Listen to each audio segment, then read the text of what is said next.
매일 잠언 묵상 19장 미련함을 즐긴다?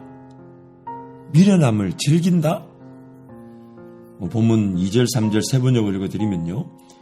지식이 없는 열심은 좋은 것이라 할 수 없고 너무 서둘러도 발을 엇디딘다. 사람은 미련해서 스스로 길을 잘못 들고도 마음속으로 주님을 원망한다.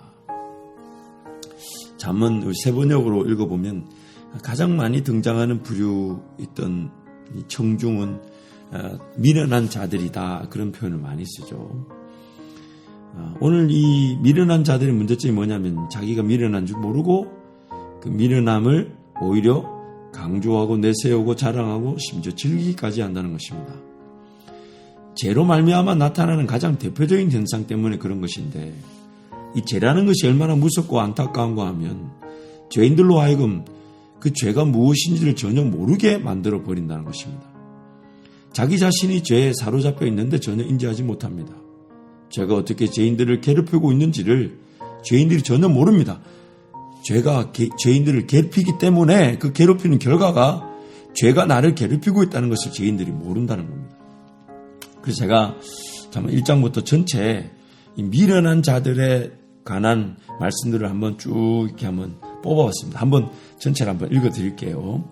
참고로 이번 10월달까지는 이 잠언 전체 말씀을 어떤 이 잠언의 큰 주제들이나 잠언 전체를 아우르는 어떤 잠언을 좀 더 잘 이해할 수 있는 부분들을 좀 말씀을 나누고, 11월달은 어떤 잠언의 구체적인 내용들을 좀 큰 주제들만을 좀 더 뽑아서 중점으로 나누고, 나머지 12월달 기간에는 각절의 어떤 특별한, 물론 전체 절을 다 다룰 수는 없겠지만은 각 장에서 특별히 좀 더 오늘 우리 이 시대 때 한밭의 교회 성도들과 함께 필요한 말씀들을 좀 나눠보려고 합니다.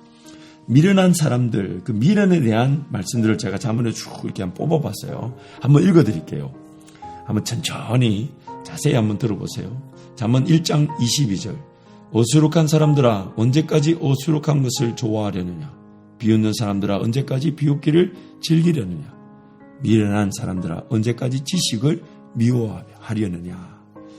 미련함의 특징, 지식을 미워한다. 그리고 3장 35절. 지혜 있는 사람은 영광을 물려받고 미련한 사람은 수치를 당할 뿐이다. 5장 23절. 훈계를 받지 않아서 죽고 너무나 미련하여 길을 잃는다. 우리 인생에는 길이 없어서 문제가 아니죠. 길처럼 보이는 잘못된 길이 너무 많아서 길을 잃어버리는 게 문제죠. 또 10장 14절. 지혜로운 사람은 지식을 간직하지만 미련한 사람의 입은 멸망을 재촉한다. 미련한 사람에 나오는 말이, 어쩌면 내 입에서 나오는 말이 나의 멸망을 재촉한다는 겁니다. 10장 23절. 미련한 사람은 나쁜 일을 저지르는 데서 낙을 누리지만 명철한 사람은 지혜에서 낙을 누린다. 나쁜 일을 저질러야만이 행복하답니다. 12장 16절. 미련한 사람은 쉽게 화를 내지만 슬기로운 사람은 모욕을 참는다. 쉽게 화가 나는 거, 분노가 나는 거, 심지어 종종 우리가 이런 느낌 혹은 이런 소리도 듣기도 합니다. 내가 원래 이래. 나는 이렇게 원래 화를 내는 타입이야. 나는 그냥 받아줘. 그게 어쩌면 미련한 사람의 가장 대표적인 안타까움일 수 있겠죠. 12장 23절. 슬기로운 사람은 지식을 감추어둬도 미련한 사람의 마음은 어리석음을 전파한다. 어리석음이 뭔지 모르고 심지어 어리석음을 전파한대요. 전한대요. 강조한대요. 12장 28절. 의로운 사람의 길에는 생명이 있지만 미련한 사람은 어리석음만을 드러낸다. 이 참 조사 하나가 굉장한 의미를 주고 있습니다. 미련한 사람이 어리석음을 드러낸다 이렇게 말하지 않고 미련한 사람은 어리석음만을 드러낸다. 13장 19절. 소원이 이루어지면 마음이 즐겁지만 미련한 사람은 악에서 떠나기를 싫어한다. 악에서 떠나기를 싫어한답니다. 악에 갇혀있는 것도 안타까운데 떠나는 걸 싫어한대요. 14장 3절. 미련한 사람의 말은 교만하여 매를 자청하지만 지혜로운 사람의 말은 그를 지켜준다. 교만하여서 자기 매를 자기가 벌고 자청한답니다. 14장 8절. 슬기로운 사람의 지혜는 자기가 가는 길을 깨닫게 하지만 미련한 사람의 어리석음은 자기를 속인다. 여러분, 자기를 속인다. 가장 대표적인 경우가 바로 사탄 마귀죠. 그 하나님 나라, 하나님을 대적하고 하나님을 공격해서 무너뜨릴 수 있는 그 자기 속임이 평생에 이제 영원까지 심판을 면하지 못하는 그 어리석은 미련, 그 죄가 되는 것입니다. 미련함이 자기를 속이는 겁니다. 14장 16절. 지혜 있는 사람은 두려워할 줄 알아서 악을 피하지만 미련한 사람은 자신만만해서 조심할 줄을 모른다. 자신만만해서 조심할 줄을 모른다. 14장 24절. 지혜는 지혜 있는 사람의 면류관이지만 어리석음은 미련한 사람의 화환이다. 야, 나는 이 부분이 다음에 한번 좀 더 깊이 묵상하겠습니다만은, 어리석음이 미련한 사람의 화환이라는 것은 미련한 사람이 그거 좋다고 목에 걸고 다닌다는 거거든요.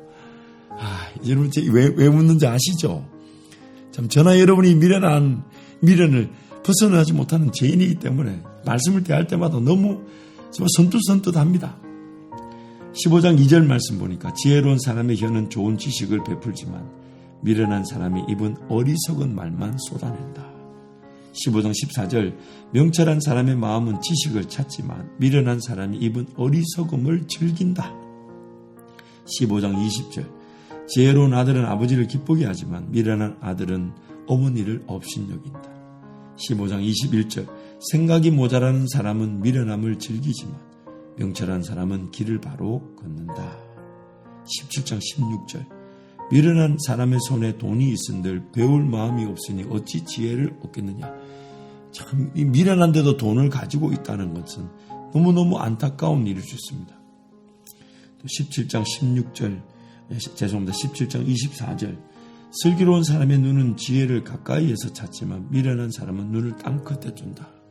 지금 할 수 있는 것, 지금의 최선 이런 데 관심이 없고 뜬구름 잡는 얘기만 하는 거죠. 저 멀리.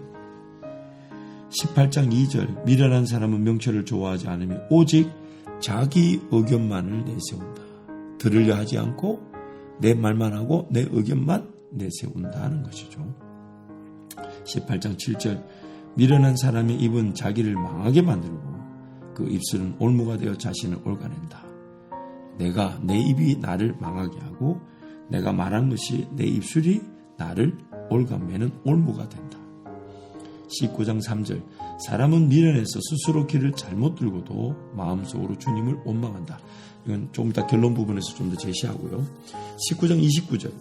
오만한 사람에게는 심판이 준비되어 있고 미련한 사람의 등에는 매가 준비되어 있다. 21장 20절. 지혜 있는 사람의 집에는 값진 보물과 기름이 있지만 미련한 사람은 그것이 모두 탕진하여 버린다. 23장 9절. 미련한 사람의 귀에는 아무 말도 하지 말아라. 그가 너의 슬기로운 말을 업신여길 것이기 때문이다. 말을 조차 해줄 수가 없는 겁니다. 26장 3절. 말에게는 채찍, 나귀에게는 재갈, 미련한 사람의 등에는 내가 필요하다. 26장 10절. 미련한 사람이나 지나가는 사람을 고용하는 것은 궁수가 닥치는 대로 사람을 쏘아대는 것과 같다. 26장 11절. 개가 그 더한 것을 도로먹듯이 미련한 사람은 어리석은 일을 되풀이한다. 28장 26절. 자기 생각만을 신뢰하는 사람은 미련한 사람이지만 지혜롭게 사는 사람은 구원을 받는다. 29장 11절. 미련한 사람은 화를 있는 대로 다 내지만 지혜로운 사람은 화가 나도 참는다. 오늘 그래서 19장 2절 3절 이렇게 제가 읽어드렸어요. 지식이 없는 열심은 좋은 것이라 할 수 없고 너무 서둘러도 발을 헛디딘다. 사람은 미련해서 스스로 길을 잘못 들고도 마음속으로 주님을 원망한다. 자기가 자기 길을 잘못 가놓고는 책임은 하나님께로 던지는 거죠. 그래서 이 미련을 지금 19장 2절 3절에 이렇게 묶어놨어요. 지식이 없는 열심. 즉 이 미련한 이유가 뭐냐면 알고자 하지 않고 들으려고 하지 않고 하나님 그분을 인격적으로 만나지 못했기 때문입니다. 그래서 성경은 이걸 들을 기 없는 자들, 그러다 보니까 그 제약의 상태에 그저 머물러 있는 거죠. 그러니까 미련한 사람은 미련한 줄 모릅니다. 미련한 말을 하지만 그게 미련한 말인 줄 몰라요. 자기 어리석음을 자기만 모르고 다른 사람은 다 아는데 그 어리석음을 마치 목의 화환처럼 즐겁게 여긴다는 것입니다. 그래서 오로지 모든 주체가 자기 말, 자기 주장, 자기 의견. 하나님 그분을 기억하고 하나님 그분을 기다리고 하나님 그분의 지혜와 하나님 그분의 음성을 듣고자 하고 또한 그 음성이 그 지혜가 은사자들이나 혹은 공동체나 혹은 누군가를 통해 나에게 전달될 수 있으니까 듣고자 해야 되는데 들으려 하지 않는다는 거죠. 저는 목사들 자격이 없어서 사실 목사 안수를 많이 이렇게 심지어 받지 않으려고 했던 적도 있었어요. 근데 하나님께서 이게 목사로 기름 부으실 때 제 자격을 이렇게 얘기하셨어요. 너를 고쳐가기 위한 그것이 자격이면 유일한 자격이다. 제가 생각해보면 제가 목사라는 이런 기름 부음, 즉 그런 타이틀이라도 가지지 않았다면 이만큼 그렇게 변화되고 이만큼 빚어지지 못했을 것입니다. 제 미련함이 그런 하나님의 그 놀라운 뜻을 이해하지 못한 채 그냥 보이는 것, 내 생각하는 것, 내가 말할 수 있는 것, 내가 행동하는 그게 전부인 줄 알고 살게 만들었던 것이죠. 오늘 저와 여러분의 삶, 하나님 음성을 듣지 않으면 미련함을 벗어날 수 없습니다. 하나님 그분을 기다리지 않으면 내 미련함이 미련한 줄 모르고 살아갑니다. 심지어 하나님 그분의 음성을 식별할 줄 모르면 미련함을 즐기게 되고 나만 내 미련함을 모른 채 모든 사람들에게 수치를 당하게 됩니다. 이제 하나님 말씀을 더 깊이 듣고 묵상하며 하나님 음성에 귀를 기울이고 하나님 음성에 늘 강력히 할 줄 알고 하나님 음성을 들을 줄 아는 행복한 주의 백성들이 되시기를 축복합니다.